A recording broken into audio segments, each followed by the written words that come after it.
ஐதராபாத்தில் 76 வயதான ஓய்வு பெற்ற அரசு மருத்துவர் ஒருவர் சைபர் குற்றவாளிகளால் கிட்டத்தட்ட 3 நாட்கள் தொடர்ச்சியான துன்பங்களுக்கு ஆளாகி உயிரிழந்த சம்பவம் அதிர்ச்சியை ஏற்படுத்தியுள்ளது. இது குறித்த முழு விவரத்தை பற்றியும் இந்த பதிவில் தெரிந்து கொள்ளலாம்.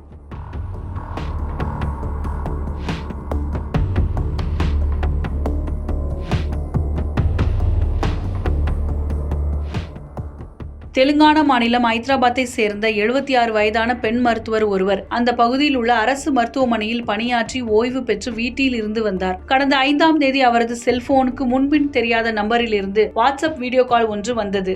அதை அந்த பெண் மருத்துவர் உடனே எடுத்து பேசியுள்ளார். எதிர்முனையில் வீடியோ காலில் இருந்தவர் பெங்களூரு நகர் போலீஸ் உடையில் இருந்தார். போலீஸ் உடையில் தோன்றிய அவர் உச்சநீதிமன்றம், அமலாக்கத்துறை மற்றும் ரிசர்வ் வங்கியின் முத்திரையிடப்பட்ட ஆவணங்களை காட்டி நீங்கள் ஒருவரை கடத்தியதாக புகார் வந்துள்ளது. அதன் பேரில் உங்கள் மீது வழக்கு பதிவு செய்யப்பட்டு தற்போது டிஜிட்டல் முறையில் உங்களை கைது செய்துள்ளோம் என்றார். இதை கேட்ட அந்த பெண் மருத்துவர் என்ன செய்வதென்றே தெரியாமல் அதிர்ச்சியில் உறைந்து போனார். அதை லாபகமாக பயன்படுத்தி கொண்ட அந்த நபர், நாங்கள் கேட்கும் பணத்தை கொடுத்தால் இந்த சிக்கலில் இருந்து நீங்கள் விடுபடலாம் என்றார்.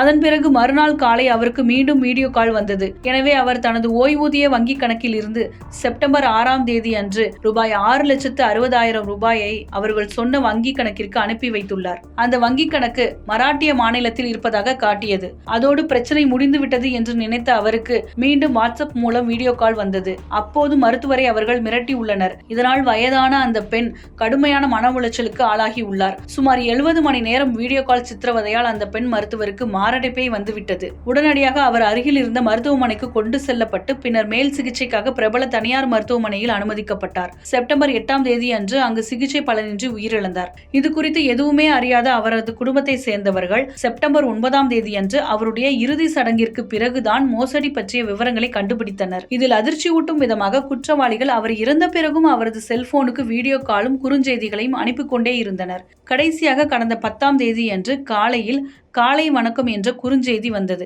இது பற்றி அவரது குடும்பத்தினர் கொடுத்த புகாரின் பேரில் வழக்கு பதிவு செய்த போலீசார் பெண் மருத்துவரை மிரட்டிய சைபர் கிரைம் குற்றவாளிகளை வலைவீசி தேடி வருகிறார்கள். இந்த சம்பவம் அப்பகுதியில் பெரும் பரபரப்பை ஏற்படுத்தியுள்ளது. இது குறித்த டிஜிட்டல் கைது மோசடிகளை எப்படி கையாள்வது, உடனடியாக என்ன செய்ய வேண்டும் என்பது குறித்து சைபர் கிரைம் வழக்கறிஞர் கார்த்திகேயனிடம் கேட்டோம். அதற்கு அவர் தெரிவித்த கருத்துக்களை இந்த வீடியோவில் பார்க்கலாம். டிஜிட்டல் அரசுனா என்ன?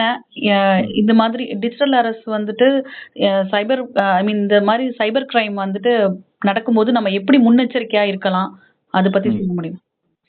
முதல்ல வந்து பாத்தீங்க அப்படின்னா இந்தியாவில் டிஜிட்டல் அரெஸ்ட் அப்படின்ற ஒரு கான்செப்டே கிடையாதுங்க. ஸோ டிஜிட்டல் அரெஸ்ட்னு யாராவது சொன்னாங்கனாலே அது ஃபேக்கு நம்ம வந்து உறுதிப்படுத்திக்கலாம். ஸோ அதை தாண்டி வந்து பார்த்தீங்க அப்படின்னா இந்த வீடியோ காலில் வந்து உங்களை மிரட்டுறதெல்லாம் பண்ணுவாங்க. முதல்ல போலீஸ் அந்த மாதிரி வீடியோ காலில் வரவே மாட்டாங்க.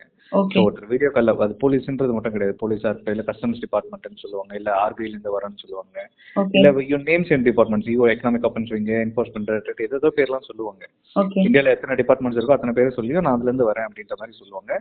இதில் எந்த டிபார்ட்மெண்ட்ஸ்லையும் யாரும் உங்களை வீடியோ காலில் வர மாட்டாங்க. ஓகேங்களா? ஸோ பர்சனலாக உங்களுக்கு ஃபோன் பண்ணி அதன் மூலியமா வீடியோ காலில் வந்து பேசவும் மாட்டாங்க. ஸோ இந்த மாதிரி ஏதாவது வந்து யூஸ் பண்ணாலே 100% இதை ஃபேக்குன்னு நம்பலாம். ஒருவேளை இது உண்மையாக இருந்தால் என்னாகும் அப்படின்ற மாதிரி இருந்ததுன்னா, உண்மையாக இருக்கும் பட்சத்தில் வந்து பார்த்தீங்க அப்படின்னா உங்களுக்கு சம்மனோ நோட்டீஸோ தான் அனுப்புவாங்களே தவிர இந்த மாதிரி ஃபோன் கால்ஸ்லாம் வரவே மாட்டாங்க. ஸோ அதனால் நீங்கள் பயப்பட தேவையில்லை. அதே மாதிரி யாராவது ஒருத்தங்க இந்த வந்துட்டாங்க, இந்த மாதிரி ஃபோன் காலில் அட்டன் பண்ணிட்டீங்க அப்படின்னா சிம்பிளாக காலை டிஸ்கனெக்ட் பண்ணிடுங்க. அவங்க சொல்கிறது எதுவுமே நீங்கள் செய்யாதீங்க. ஓகே. அந்த நம்பரை நம்மளால வந்து ட்ரேஸ் பண்ணி அவங்கள சைபர் கிரைம்ல கம்ப்ளைண்ட் ரைஸ் பண்ண முடியுமா? கம்ப்ளைண்ட் ரைஸ் பண்ணலாம், தாராளமாக நீங்கள் ரைஸ் பண்ணலாங்க. இப்போ வந்து பார்த்தீங்க அப்படின்னா கம்ப்ளைண்ட் ரைஸ் பண்ணுறது நம்மளுக்கு சிம்பிளாக எனக்கு மெக்கானிசம் இந்தியாவில் இருக்குது. 1930 கால் பண்ணி இன்ஃபார்ம் பண்ணலாம். அப்படி இல்லைன்னா ஆன்லைனில் வந்து பார்த்தீங்க அப்படின்னா cybercrime.gov.in அப்படின்னு ஒரு வெப்சைட்டில் போய்ட்டு ரிப்போர்ட் பண்ணலாம். ஸோ அப்படி பண்ணாலுமே கூட இவங்களை ட்ரேஸ் பண்ணுறது அப்படின்றது கொஞ்சம் சிரமமான விஷயம். காரணம் என்ன அப்படின்னா இவங்க யாரும் இந்தியாக்குள்ள இருந்து ஆப்ரேட் பண்ணலைங்க. ஸோ இந்த கிரிமினல்ஸ் எல்லாம் வந்து பார்த்தீங்க அப்படின்னா இப்போ கம்போடியாலேருந்து ஆப்ரேட் பண்ணுறாங்க, லாவோஸ்லேருந்து ஆப்ரேட் பண்ணுறாங்க, தாய்லாந்து, இந்தோனேஷியா, நிறைய இடத்துல இந்த மல்டிபிள் லொகேஷன்ஸ்ல இருந்து ஆப்ரேட் பண்ணுறாங்க. ஸோ இன்டர்நெட் நம்மளுக்கு எல்லா இடத்துலையும் இருக்கு அப்படின்றதுனால அவங்க அங்கிருந்து இங்கே இருக்கவங்களை டார்கெட் பண்ணி ஆப்ரேட் பண்ணிட்டு இருக்காங்க. இந்த நம்பர்ஸ் வேணா உங்களுக்கு வந்து இது இந்தியன் நம்பர் மாதிரி தெரியும். அந்த 10 டிஜிட் நம்பர் வந்து ஃபோன் நம்பர் வருது இல்லைங்களா, அது இந்தியன் நம்பர் மாதிரி தெரியும். But most of the numbers இதில் விர்ச்சுவல் நம்பர்ஸாக இருக்கும். அப்படி இல்லைன்னா சிம் பாக்ஸை யூஸ் பண்ணி அதன் மூலமா ஜென்ரேட் வர நம்பராக இருக்கும். அதாவது வேற கண்ட்ரியில் இருப்பாங்க, பட் கால் வரும்போது மட்டும் இந்தியாவிலேருந்து வர மாதிரி இருக்கும். அது சிம் பாக்ஸ்னு ஒரு டெக்னாலஜி இருக்குது. அதில் வந்து சிம் கார்ட்ஸ் இன்சர்ட் பண்ணிட்டு அந்த கால் நீங்கள் சிம் பாக்ஸில் லேண்ட் ஆகி சிம் பாக்ஸ்லேருந்து கால் ஆரிஜினேட் ஆகி திருப்பி உங்களுக்கு லேண்ட் ஆகும் மொபைலில். பட் இதை பற்றியும் நீங்கள் கவலைப்பட தேவையில்லை. டிஜிட்டல் அரெஸ்ட் அப்படின்னு சொன்னால டிஸ்கனெக்ட் பண்ணிடுங்க. அதே மாதிரி என்ன சொல்லுவாங்க மோஸ்ட்லி அப்படின்னா அவங்களோட மெயின் எய்ம் என்னவா இருக்கும், நான் இந்த மேட்டரை செட்டில் பண்ணணும் அப்படின்னா உங்களுக்கு நீங்கள் வந்து இவ்வளோ பணம் கொடுங்க, நாங்க உங்களை வெரிஃபை பண்ணணும், கிராஸ் வெரிஃபை பண்ணணும், அக்கௌண்ட்ல எவ்வளவு பணம் வச்சிருக்கீங்க, எஃப்டில எவ்வளவு பணம் வச்சிருக்கீங்க, ஓகே. வேற என்ன டெபாசிட்ஸ் எல்லாம் வச்சிருக்கீங்க அப்படின்ற எல்லாத்தையுமே கேட்பாங்க. அப்படி கேட்கும் போது வந்து நீங்க தெளிவா தெரிஞ்சுக்கலாம் இது ஃபேக் அப்படின்றது. அதே மாதிரி அவங்க அவங்க வந்து அந்த வீடியோ கால்ல அந்த பெண் மருத்துவர் கிட்ட சில ஆவணங்களை காமிச்சிருக்காங்க. முத்திரையிடப்பட்ட ரிசர்வ் வங்கியோட ஆவணம், அமலாக்கத்துறை, உச்சநீதிமன்றம் இவங்களோட ஆவணங்களை அவங்களோட முத்திரையிடப்பட்ட ஆவணங்களை வந்து வீடியோ கால்ல காமிச்சு அவங்கள மிரட்டியிருக்காங்க. ம், So, ம். அந்த மாதிரி சூழ்நிலையில நம்ம என்ன பண்ணலாம் இது எல்லாமே ஃபேக்கா இன்னைக்கு கிரியேட் பண்றதுக்கு வாய்ப்புகள் நிறைய இருக்கு இல்லைங்க. நிறைய Okay. சாஃப்ட்வேர்ஸ் வந்து ஆன்லைன்ல ஃப்ரீயாவே கிடைக்குது. ஸோ இதை வேணா பண்ணலாம். இங்க இந்தியாவில் உட்காந்துட்டு நம்ம வந்து இப்போ நாங்க FBI ஆஃபீஸர்ஸ்னு கூட சீல் நீங்க போடலாம், இல்லை ஃபெடரல் கோர்ட் ஆஃப் யூஎஸ்ல இருந்து ஆர்டர் வந்திருக்குன்னு சொல்லலாம். ஏன்னா இன்னைக்கு எல்லாமே ஆன்லைன்ல கிடைக்குது உங்களுக்கு வந்து. ஸோ அதை எடுத்து ஃபேக்கா ஜென்ரேட் பண்றதுக்கான டூல்ஸும் நிறைய ஆன்லைன்ல ஃப்ரீயாவே கிடைக்குது. அதை வச்சு தான் அவங்க ஜென்ரேட் பண்ணி இந்த மாதிரிலாம் காமிக்கிறது. ஸோ அதனால அந்த மாதிரி காமிக்கிறதுனாலே நம்ம வந்து அதை பிலீவ் பண்ணணும் அப்படின்ற அவசியம் கிடையாதுங்க. அதையும் மீறி உங்களுக்கு டவுட் இருந்தால் நியர்பை போலீஸ் ஸ்டேஷன்ல போய் இன்ஃபார்ம் பண்ணலாம். இந்த மாதிரி ஒன்று வந்திருக்குங்க, அது உண்மையா பொய்யான்னு வெரிஃபை பண்ணுங்கன்னு சொன்னாலே போலீஸ் ஆஃபீஸர் சொல்லிட்டு போறாங்க. Okay. நீங்க இதுக்கு சைபர் கிரைம் சென்டருக்கு போகணும், அங்க போய் அவங்க கேட்கணும் அப்படின்ற அவசியம் கிடையாது. Okay. நீங்க பக்கத்துல இருக்க ஸ்டேஷன்ல போனீங்க அப்படின்னாலே அவங்களே அதை சொல்லிடுவாங்க. அப்படி இல்ல அதையும் மீறி நீங்க ஸ்டேஷன் போறதுக்கும் கொஞ்சம் சிரமமா இருக்கு, இல்ல பயமா இருக்கு அப்படின்னீங்கன்னா நீங்க உங்க வீட்டுல இருக்கவங்க கிட்ட கன்சல்ட் பண்ணாலே சொல்லிடுவாங்க. அதுல யாரோ ஒருத்தங்க யங்ஸ்டர்ஸ் இருக்காங்க அப்படின்னும் போது இது மாதிரி ஃபேக்கா நிறைய நடந்துட்டு இருக்கு அப்படின்றது அவங்களுக்கு தெரியும். ஸோ மோஸ்ட்லி இதுல டார்கெட் பாத்தீங்க அப்படின்னா ஏஜ்டு சீனியர் சிட்டிசன்ஸ் தான் இதுல டார்கெட்டுங்க. ஏன்னா பிகாஸ் இந்த ஏஜ் சீனியர் சிட்டிசன் அப்படின்னு வரும்போது என்னன்னா மோஸ்ட்லி இந்த கவர்மெண்ட் ஸ்டாஃப் வந்து ரிட்டையர் ஆனவங்க தான் டார்கெட் அதிகம் பண்ணுவாங்க. Okay. ஸோ இவங்க ரிட்டையர்மெண்ட் அப்படின்னு வரும்போது அந்த ரிட்டையர்மெண்ட் பெனிஃபிட்ஸ் இவங்களுக்கு நிறைய வரும். ஸோ அப்போ ஒரு லம்சம் அமௌண்ட் இவங்ககிட்ட இருக்கும் அப்படின்றது தெரியும். ஸோ இந்த ரிட்டையர்டு ஸ்டாஃப்ஸோட டேட்டா பேஸ் இங்க இருந்தா கிரிமினல்ஸ் கலெக்ட் பண்ணிக்கிறாங்க.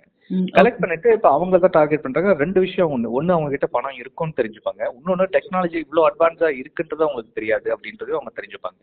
Okay. ஸோ இதை வச்சுதான் வந்து அவங்கள மிரட்டுறது. Plus always Indians has respect for government authorities, government officers. அதனால அதை ஒரு போலீஸ் ஆஃபீஸரோட யூனிஃபார்மோட ஒருத்தர் வந்து கம்ப்யூட்டர் பின்னாடி உட்காந்துருக்காரு அப்படின்னும் போது நம்ம அந்த மரியாதை கலந்த பயம் நம்மளுக்கு வந்துடும். ஸோ அதனால வந்து அவங்க சொல்றதெல்லாம் செய்ய ஆரம்பிச்சிடுறாங்க. ஸோ இதுக்கெல்லாம் நம்ம பயப்படணும் அவசியம் கிடையாது. மோஸ்ட்லி இது வந்து நம்ம வந்து எங்க அவேர்னஸ் கிரியேட் பண்ணணும் அப்படின்னா ஒன்லி சீனியர் சிட்டிசன் ஃபோரம்ஸ் எங்கெல்லாம் இருக்கோ அங்கதான் முதல்ல இதுக்கான அவேர்னஸ் நம்ம கிரியேட் பண்ணணும். இது வந்து ஒரு காமனா ஒரு அவேர்னஸ் கிரியேட் பண்ணி பேங்க்ஸ்லயும் எல்லா பேங்க்ஸ்லயும் அவேர்னஸ் எல்லாம் கிரியேட் பண்றாங்க. அது ஒரு காமனா ஒரு போஸ்ட் மாதிரி போட்டுறாங்க. இதோட இருக்கிற டார்கெட்டடா சீனியர் சிட்டிசன் ஃபோரம்ஸ்க்கு நம்ம அவேர்னஸ் கிரியேட் பண்ணாலே போதும். இந்த மாதிரி கேசஸ் எனக்கு இப்ப தெரிஞ்சு இல்லைங்க, இது ஒரு 2-3 வருஷமாவே நடந்துட்டு இருக்கு இந்த மாதிரி டிஜிட்டல் அரெஸ்ட்ன்ற கான்செப்ட். இந்த டிஜிட்டல் அரெஸ்ட் இப்போ இந்தியால இல்லன்றத நீங்க கண்டிப்பா சொல்றீங்க. ஆமாங்க. டிஜிட்டல் அரெஸ்ட் பயப்பட தேவையில்ல. பயப்பட தேவையில்லைங்க. டிஜிட்டல் அரெஸ்ட்ன்ற கான்செப்ட்லாம் எதுவுமே கிடையாதுங்க. ஓகே. ஸோ அதனால நீங்க அதை பத்தி பயப்பட தேவை. எல்லாருக்கும் இதுல இருந்து இப்ப என்ன ஒரு பயம் இருக்குன்னா நம்மளுக்கு தெரியாம ஏதாவது ஒரு நம்ம தப்பு பண்ணிருப்போமோ, அதனாலதான் நம்ம மேல கேஸ் ரெஜிஸ்டர் ஆயிருக்கும் அப்படின்ற ஒரு பயத்தினாலதான் அதுக்கு பதில் சொல்ல ஆரம்பிக்கிறாங்க. ஸோ அப்ப அந்த மாதிரி இருக்கும்போது வந்து பாத்தீங்க அப்படின்னா தெரியாம பண்ணிருக்கோம் பண்ணலையோ அது செகண்டரி. பட் அதுக்குன்னு ஒரு அத்தாரிட்டி இப்ப எந்த ஒரு டிபார்ட்மெண்ட் நேம் சொன்னாலும் அதுக்கு ஒரு ஆஃபீஸ் இருக்கு. அந்த ஆஃபீஸ்ல டைரக்டா போய் நம்மளே அப்ரோச் பண்ணிக்கலாம். ஆன்லைன்ல தான் நம்ம பார்க்கணும் அப்படின்ற அவசியம் கிடையாதுங்க. ஓகே. அதுதாங்க madam. Okay sir. Okay, thank you so much sir. Thank you madam. Thank you.